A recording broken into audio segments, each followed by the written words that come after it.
গত 14ই আগস্ট ভোররাতে ডিউটিরত অবস্থায় দুষ্কৃতীদের ছোড়া ঢিলে গুরুতর আহত হয় রাজ্য পুলিশে কর্মরত মহিলা কনস্টেবল। চোখে গুরুতর আঘাত নিয়ে জানালেন ওই রাতের ভয়াবহ অভিজ্ঞতার কথা। রাতটা সেদিন মেয়েদের ছিল। কর্মক্ষেত্রে মেয়েদের নিরাপত্তার দাবিতে রাস্তা দখলের রাত। আরজিকর হাসপাতালে কর্মক্ষেত্রে নির্যাতনের মর্মান্তিক শিকার হয়ে মৃত্যু হয়েছে এক মহিলা চিকিৎসকের, যার জন্য সহমর্মিতায় 14ই আগস্ট রাতে নারী পুরুষ নির্বিশেষে রাজ্যের বিভিন্ন প্রান্তে মানুষ জড়ো হয়েছিলেন রাস্তায় রাস্তায়।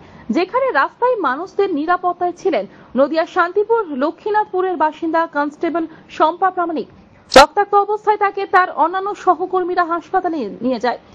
সেখানে তার চোখের চিকিৎসা হয়। পরবর্তীতে হাসপাতাল থেকে ছাড়া পেয়ে গতকাল রাতে বাড়ি ফেরেন কনস্টেবল শম্পা প্রামাণিক। চড়াও হয়। এখানে কজন আক্রান্ত হয়েছেন আপনি ছাড়া? আমি ছাড়া অন্যান্য অনেক পুলিশ কর্মী আক্রান্ত হয়েছে।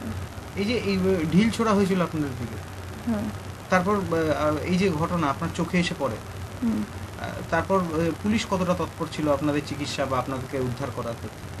আমাদের বিধাননগর কমিশনারেটের ডিজি সাহেব, সিপি সাহেব, জয়েন্ট সিপি সাহেব, আমাদের madam DCP airport madam Anish Sarkar sir, আরও ঊর্ধ্বতন ভবানী ভবন, ওয়েলফেয়ার, প্রচুর যত রকম পুলিশের প্রোটেকশান দেওয়া, যতটা ওদের তৎপরতায়, আইসি স্যার, ওদের তৎপরতায় আমি দ্রুত চিকিৎসা লাভ করে একটু সুস্থ হয়ে আমি সবে বাড়ি ফিরেছি।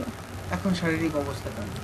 এখন শারীরিক অবস্থা আগের থেকে একটু ভালো, তবে চোখের ব্যাপার একটু তো সেন্সিটিভ রয়েছে, ওপর নিচে ভালো রকম আঘাত হয়েছে, সার্জারি অপারেশন হয়েছে, এখন একটু তো চোখে দেখতে পাচ্ছেন কি?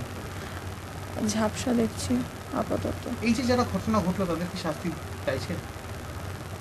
আমাদের স্যার রয়েছে, স্যার তো অবশ্যই সেগুলোকে স্যাররা দেখাশোনা করছে, ওনাদের যেটা ভালো হবে ওনারাই সেটাই করবে। আরেকটা প্রশ্ন করবো, আপনারা তো মানুষের প্রোটেকশন দিচ্ছেন এবং মানুষ আপনাদের উপর মানে দুষ্কৃতীরা আপনাদের উপর হামলা করছে, এই যে বিষয়টা, তাহলে কি মানুষের প্রোটেকশন দিতে এখন ভয় লাগছে আপনাদেরকে? না, ভয় তো কিছু নেই, আমাদের চাকরিটাই এমন যে ভয়ের কোনো ব্যাপার নেই, তবে পরবর্তীতে আরও ভালো প্রোটেকশন নিয়ে যেন কাজটা করতে পারি সেই দিকে লক্ষ্য রাখবো। শেষ প্রশ্ন করবো যে সেদিনকে যে এই যে মব আসছিল বা এই যে ঘটনাটা ঘটলো, তখন আপনারা সেফটি প্রিকশন যেগুলো নেওয়া থাকে পুলিশের, সেগুলো নিয়েছিলেন না নিতে পারেননি?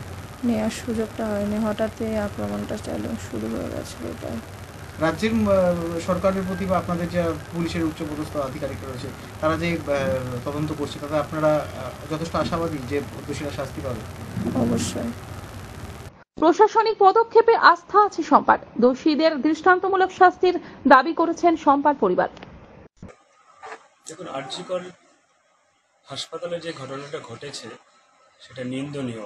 আমাদের মাননীয় মুখ্যমন্ত্রী মমতা বন্দ্যোপাধ্যায় এবং আমাদের নেতা অভিষেক বন্দ্যোপাধ্যায় সর্বোচ্চ শাস্তি দাবি করেছে, ফাঁসির দাবি করেছে, এবং আমরা টোটাল বাঙালি এবং তৃণমূল কংগ্রেস পরিবার তার সর্বোচ্চ শাস্তি প্রাপ্ত করছি। কিন্তু তার পরবর্তীতে সেই বিষয়টিকে নিয়ে ভারতীয় জনতা পার্টি এবং সিপিএম, এই রাম বামের যে গোপন আঁতাত, তারা পশ্চিমবঙ্গকে উত্তপ্ত করে আরজিকর হাসপাতালে নারকীয় ঘটনা আবার ঘটালো, ভাঙচুর করলো।